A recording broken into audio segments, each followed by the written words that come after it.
Time for another unboxing.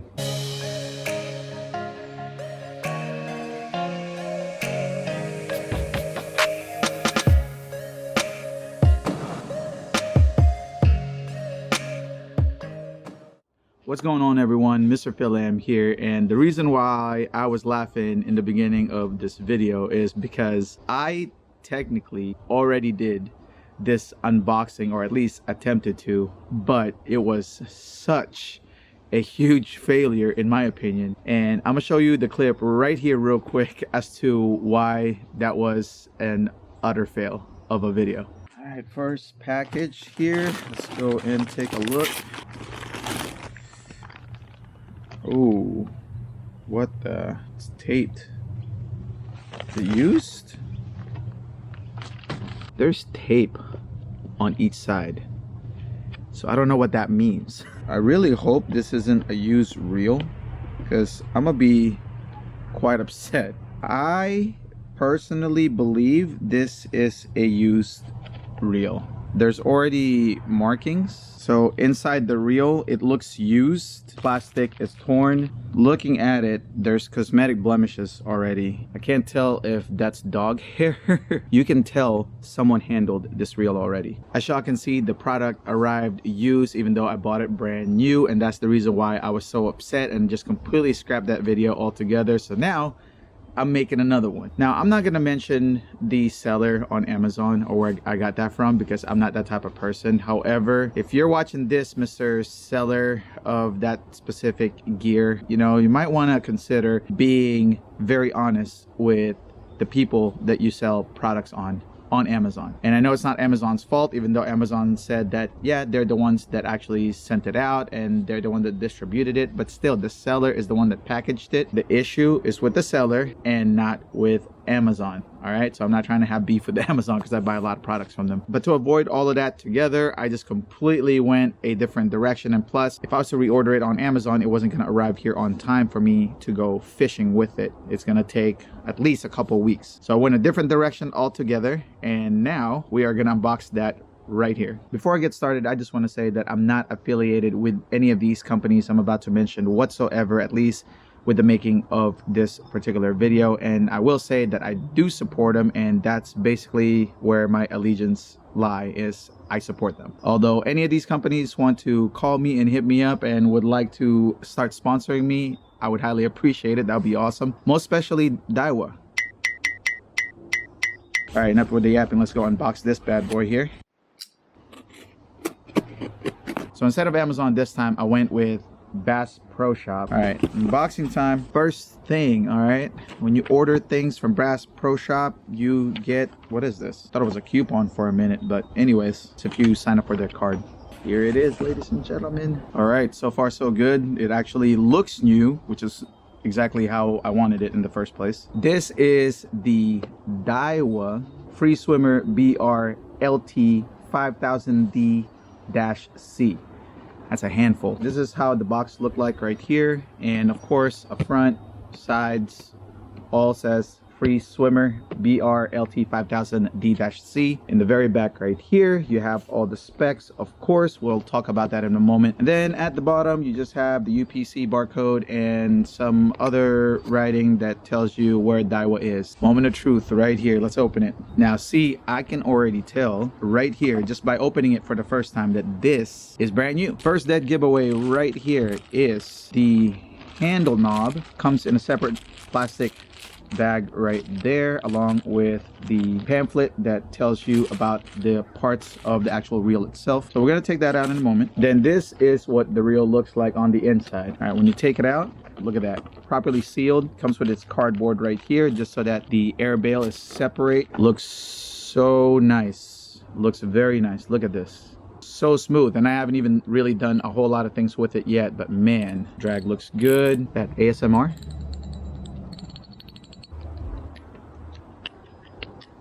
I don't know, I saw people doing that on YouTube. Let's go ahead and put this bad boy on.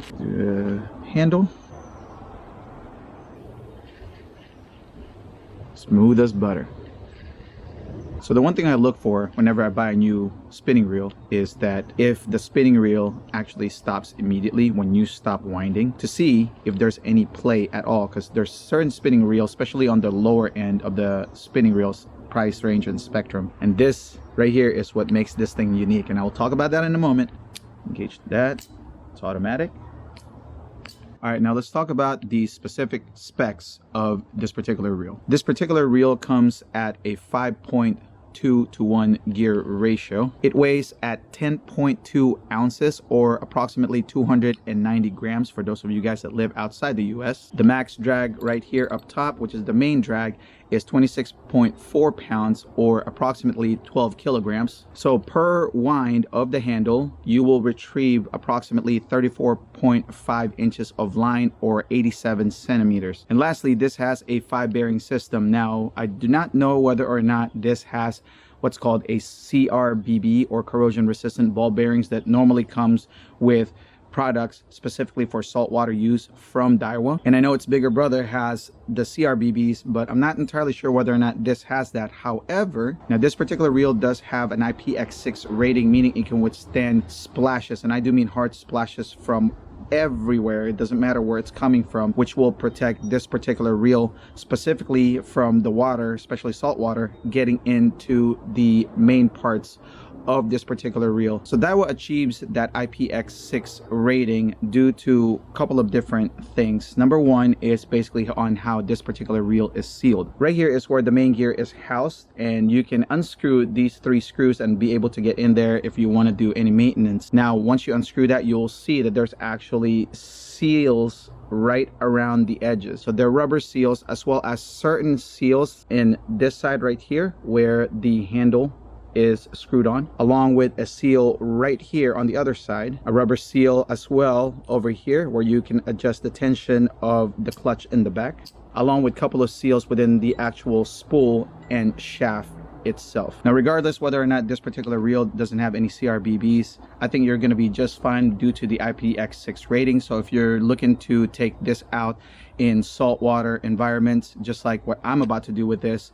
I think you're going to be just fine. And that's the reason why I got this, is because I'm actually going to use this specifically for surf fishing. Now, other key features that this specific reel has is the ATD Type L or Advanced Tournament Drag. The ATD Type L or Advanced Tournament Drag system is Daiwa's proprietary system, which consists of many different components. More specifically, a reel grease such as this one. This is the UTD drag grease, or the Ultimate Tournament Drag Grease. So what these proprietary Daiwa grease do is that they allow the drag system on the spool to basically start off very smooth initially, and then after that, as the fish continues to take off, it'll start to gradually tighten up. Basically, the drag grease will become more viscous, allowing the drag to actually have more drag pressure. Basically, that's how it works. On top of the ATD Type L drag, this does have the tough digi gears on it. Now, basically what that means is that Daiwa has consisted the parts inside to be very tight knit. So they cut these gears in precise alignment, allowing it to be more precise, but also will then give you the type of winding power and smoothness that you're going to get out of this reel. This particular reel also has what's called a long cast ABS system. Now, all that means is basically when the particular bail is open and you cast out, the way that Daiwa has everything set up allows you to basically cast really far. And lastly, the BR system, or bite and run system. Now, I specifically call this system the Baitfeeder system, or basically live bait system. And what that means is that this particular reel right here has 2 types of drag. First one, of course, being your main drag right here, and that is what you use to basically control the fish, fight the fish throughout the whole entire fighting session as you're trying to reel it in. But what makes this reel special is that it has a secondary drag system right here, and again, this is called BR, or bite and run, also known as Baitfeeder. What that is basically a secondary drag system right here. So when you engage it, basically this specific drag, or your main drag, will actually be a lot looser. You can control the pressure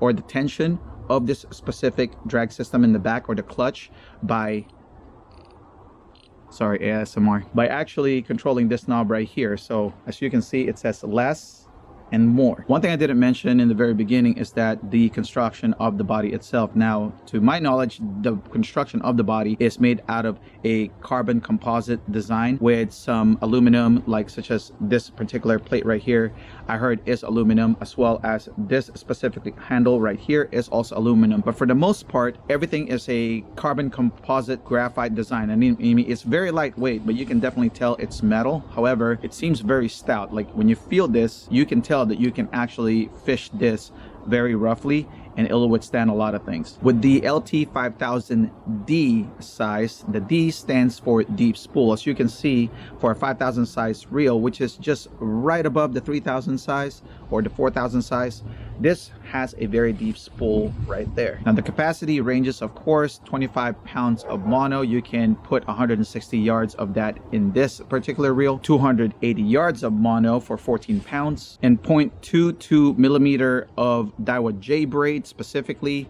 for approximately 300 meters. Now 0.22 or 2.5, number 2.5 PE is equivalent to basically 20 pounds. Last thing about the feature of this specific reel that I forgot to mention is the air bail itself. Now, a lot of people could be complaining on how thin the bail wire is. However, that was specifically done by Daiwa, one, to reduce weight, but also this is actually a very, very strong type of air bail or bail. Just because it's thin, that doesn't mean it is not stout. Basically, Daiwa was able to figure that out and they put it in here. One thing I also noticed, that the roller bearing, or where your line roller is, it has this, I don't know if you guys can see that, it's kind of like a cover. Now the only thing I can think of is that that will protect your line from actually getting tangled up everywhere, and that will actually allow your line to go straight into your fishing pole. And of course, lastly, it still has the anti-reverse system right there that you can actually turn on and off. If you're also wondering where this particular reel was made from, it is made in Vietnam, as you can see right there. Now there are some stuff from Daiwa that's specifically made in Japan, but this one right here specifically states that it's made in Vietnam. Now I'm going to be spooling this specific reel with this new line that I've never used before. This is the Daiwa J-Braid X8 Expedition series. Now I have never used this ever. I've usually just used the regular Daiwa J-Braid X8 Grand, and I normally use the baby blue or sky blue, ocean blue color. This is in orange. I mean, look how bright that thing is. So this is gonna go onto this, that way I can use it for surf fishing. Now this specific braid is rated at 58 point something pounds, I believe. 58.3 pounds. That's going to be plenty for surf fishing for me here on the West Coast here in California. So again, that is the Daiwa Free Swimmer BR LT5000D-C. Again, that is a mouthful. Now let's talk about this braid real quick. Again, this is the Daiwa J-Braid Expedition X8. Now it's basically similar to the Daiwa J-Braid X8 Grand version. The main difference is the PE coating, as you can see right there. Allegedly, this is supposed to be a lot smoother and also a lot more fade resistant than the J-Braid Grand. So we're gonna test that out. And I know that line really absolutely gets hammered by the sun and salt water. With those combination, we're gonna see how well this performs. Now let's move on to other items that I want to unveil to you guys. And the main reason why I actually got that specific reel is because I got a new rod to pair up with it as well, and I'm going to be using it again for primarily surf fishing. This right here is the Team Daiwa 9-foot surf rod. This right here is the medium heavy 9-footer, and it's going to be able to throw 2 to 5 ounces lures. Now the previous rod I used to have is this specific one right here. This is the Ugly Stik Bigwater. Now it is same specification as this specific rod right here. However, the biggest difference is that one is a lot lighter than this one. And this one is basically a huge beef stick. One of the biggest reasons why I upgraded is because, one, I want a lighter pole, that's one. Two, I want a more sensitive pole, that's two. And third, and probably one of the most important ones, is because I'm literally moving to all Daiwa stuff. That's gonna be poles, reels, line, lures. If you can think about Daiwa stuff, I'm probably gonna move to it. Call me Daiwa. So this specific pole is definitely a lot lighter, and the way that Daiwa achieved that is with a technology called HVF Nano Plus. One of my poles that I primarily use for rock fishing, which is the Daiwa Proteus. The Daiwa Proteus also has the HVF blank, but it doesn't have the HVF Nano Plus. Now the HVF Nano Plus, for those of you guys that aren't Daiwa fans, is basically their step above. The less resin that they use in the specific blank to make it lighter, crisper meaning lighter and tougher, and also more sensitive. In a nutshell, that's how that technology works. Key features, of course, as well, is that it has Fuji components all around. It has Fuji reel seats, as you can see right here, and it has Fuji alkanite guides. Now, there are different tiers of Fuji rings out there. Now, what does that mean? Now, they have fast light rings, they have aluminum oxide rings, they have Stik guides as well. But I will say that the alkanite guides are a tier above the fast light guides, and the fast light guides are normally in fishing poles that are primarily used for inshore. Not to say that you can't use those guides offshore. All I'm saying is that there are tiers. Again, you have your aluminum oxide guides, and then you have your fast light guides, and then you have these ones right here, which is a lot more corrosion resistant. And then of course above that you have your Stik guides, so on and so forth. The higher the guides, basically the more tolerance they are to heat, the more smoother they are, and also the more corrosion resistant they are. Also, I forgot to mention, I don't know if you guys can already tell, it's a 2-piece, and the reason why I got a 2-piece instead of a 1-piece, which is normally not typical for surf rods, it's portable. Now it does have a good joint. Now this doesn't have what Daiwa calls the V joint, at least I don't think so. However, from what I heard, it is very stout, or else I would have never bought it. But hopefully this performs very well. Again, this is the Daiwa Team Daiwa 9-foot series surf rod. Yeah, this thing is super light. Jeez. All right, the last thing that I want to share with you guys are a couple of lures that I purchased specifically from a YouTuber called Cavy Fishing. I don't need to technically make a shout out to Cavy because he is a well-known YouTuber in the fishing world, but of course I'm a supportive fan, and of course I want to try out his lures, and that's exactly what I did. I bought a couple of his lures right here. The first lure I want to talk about is the Sinking Vibe. Now this specific Sinking Vibes weighs at approximately 28 grams. I'm going to use this primarily for surf fishing, so basically this is going to be my sinking lure that I can just wind, chuck, and hopefully I can catch some good stripers with these and whatever else that bites on the surf. But the biggest one I'm definitely excited to use, and I've seen him caught so many fish here on YouTube with this particular lure, that's going to be the Salty Passion. Now this specific lure is a floating lure, and again I specifically got this primarily so that I have one that's sinking and then I have one that's floating, so I can basically use it as almost like a top water in a sense, because of course you have different variations in depth, and I want to be able to target different fish that lives on those depths. And of course I've been hearing nothing but great things about this specific lure. Now I got this specific color primarily because I feel that it's going to work